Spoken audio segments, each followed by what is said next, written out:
Hi, Jonathan here from Bacchus Wine tasting some wine in the attic. And the observant Bacchus followers amongst you will probably be thinking that Jonathan was wearing the same shirt last week and tasting the same wine last week. And you'd be right. But there is a reason. We do seem to have quite a lot going on with the Sharpham estate and a certain Mr. Paddy Gaunt of late. We, of course, have our winemakers dinner, previous video, on the 28th of April with Paddy, and we have our cross-county vineyard tour to the southwest in June, between the 2nd and 4th of June, which also involves the Sharp and Wine Estate. So that is the reason.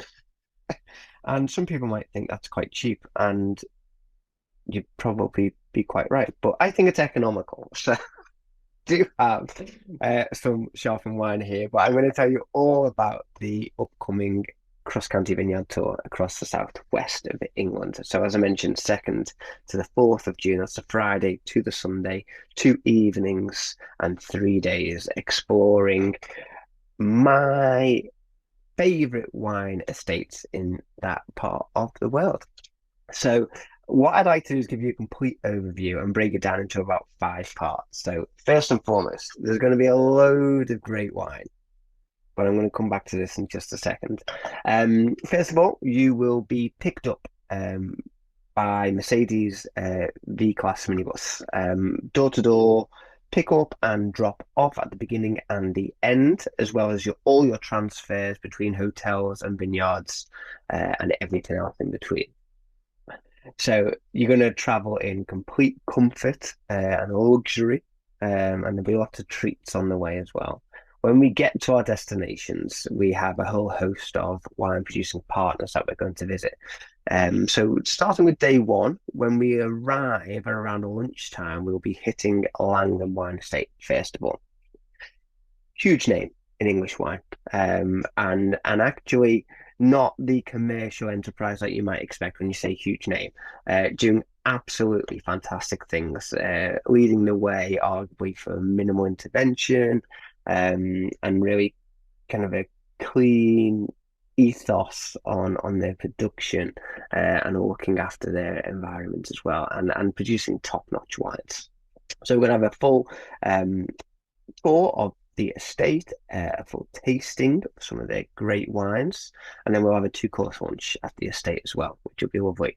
We'll then hop over to our second wine producing partner, Little Wadden Vineyard. We're going to go real micro now and check these guys out. Simon over there, doing fantastic things for minimal intervention again, and natural wines, and has really expanded his portfolio quite considerably within the last 12 months, actually.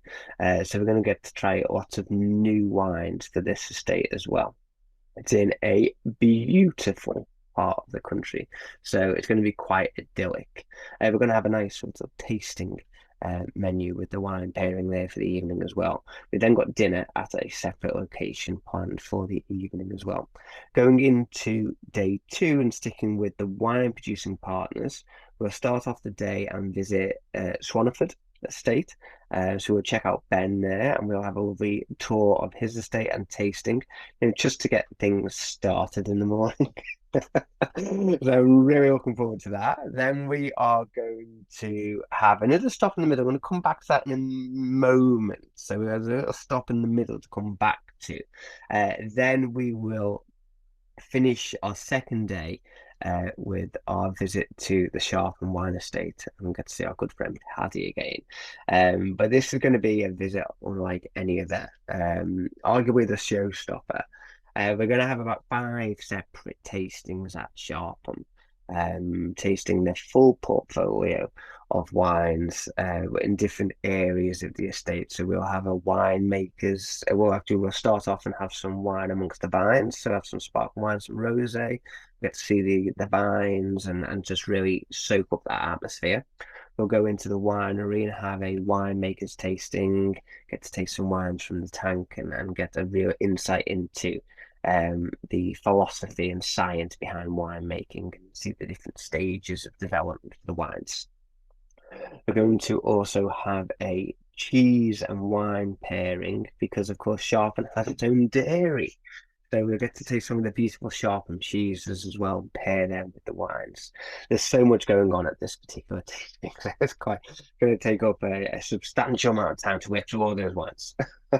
Then I will go back to our interlude that we had in the middle that I skipped over before. So I also want to mention the amazing River Cruise wine tasting that you'll get to enjoy, which is going to take the afternoon part of the second day. We're going to hop aboard our own private boat, and we're going to sail down the River Dart and soak up all the atmosphere. We'll have a seafood lunch during this part of the afternoon as well, so we'll have that on the river. And then it will be my responsibility to host a wine tasting, taking in some wines that we won't, of course, have sampled for the duration of the tour so far. So some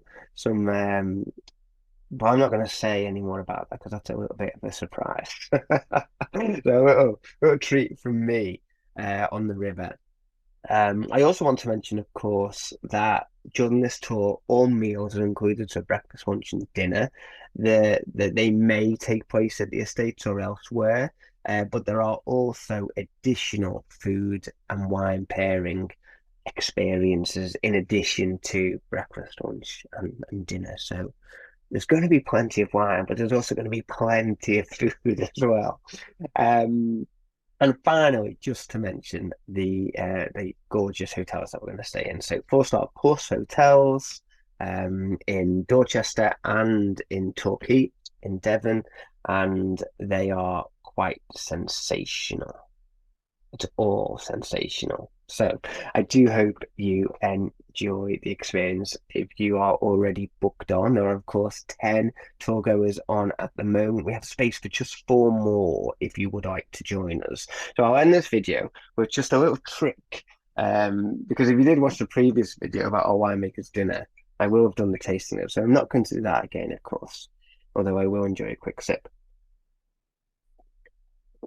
With these wines that have are not filtered and have some sediment in the bottle, then the tip is to enjoy these wines after they have rested upright for about 24 hours, so that you can just be sure that all the sediment has rested the bottom of the bottle. However, you can give these wines what we call a little mini batonnage, which comes from the French term to revigorate the lees.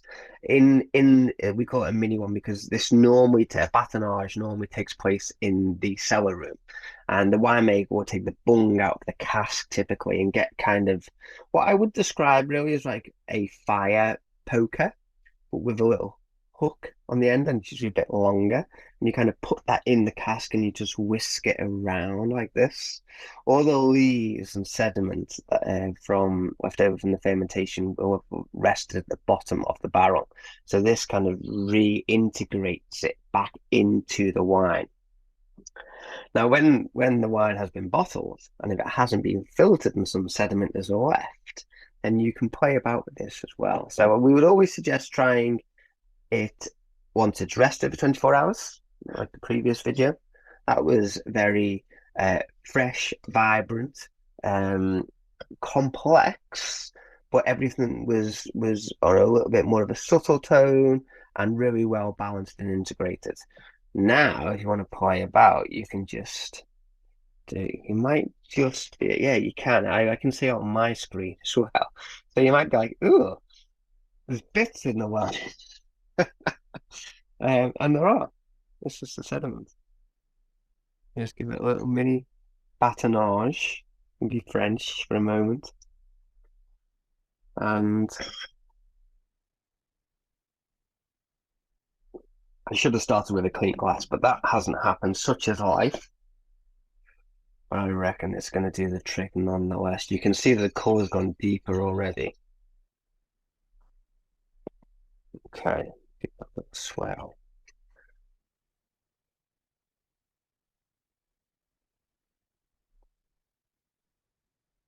I'd say, and if you did watch the previous tasting notes, there was lots of stuff, fresh fruit and stuff. That's all still there actually. So it's not completely transformed. It's not lost that essence of freshness, which is great.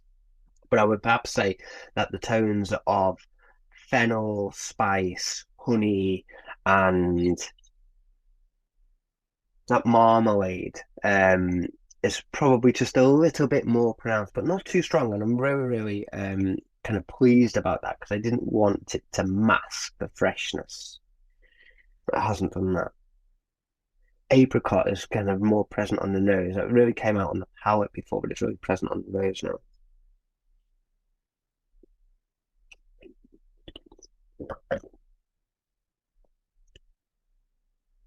That's wonderful. Actually, I'm really, really surprised because normally for these styles of wines, I love trying them.